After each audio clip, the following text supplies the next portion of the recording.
So now in this module, we'll start looking at the attribute tool, and attributes can be used to add dynamic information in our AutoCAD blocks. So I will explain it with the help of window block, which I will use in this drawing. And in this case, we have these two window drawings and they are simply made with lines and they are not yet a block. And we'll create some attribute information and then we'll convert it into a block and then we'll insert it in the drawing. So to add the attributes, go to this block panel and select this define attributes tool.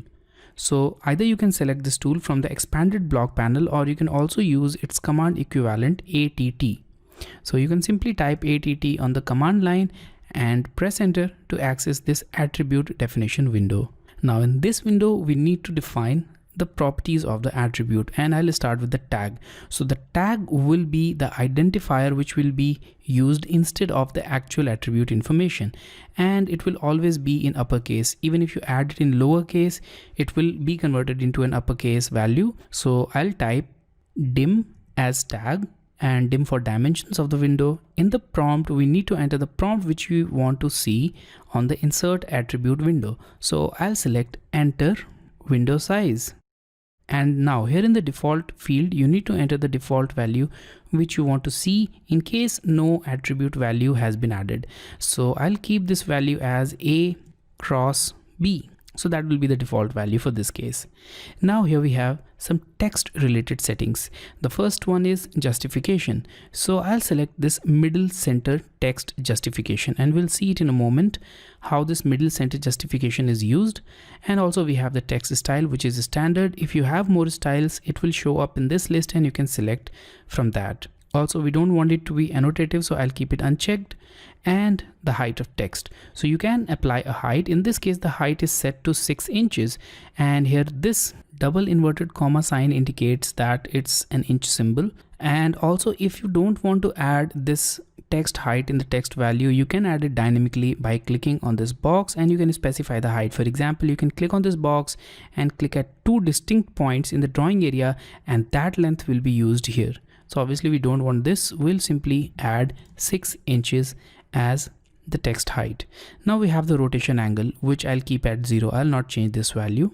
And now let's look at this mode option. So here make sure that lock position is checked. And when you keep this lock position checked, the attribute value will remain fixed with respect to the block. Also, we have this preset value which should be unchecked, because if you keep this value checked, the default value will be used directly and it will not prompt for any value. And also make sure specify on screen is checked. So with these settings, click on OK. And now specify the place where you want to put this. So I'll just go to the midpoint of this line and I'll turn on this object snap, go to midpoint but don't click. Now move it a little bit upwards and click somewhere over here. Now, as soon as I clicked, you'll notice that the complete text will move to align its center point at the point where I clicked. So that's because of middle center justification. So in simple terms, the point which I clicked will be the middle center point of the complete text. Now we have created this attribute definition. We can add one more over here, or we can simply copy this one at this place. So I'll do this thing. I'll copy it. Select the copy tool, select the attribute, and now copy it to this place here. Now press escape and here we have it. Now the attributes are added.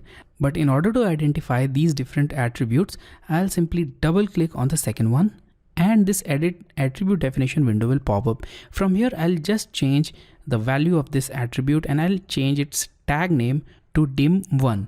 And you can also see that you can change the value of prompt and also the default values. So you can obviously change these fields if required. Now with these changes, click on OK. And here we have this dim1 attribute.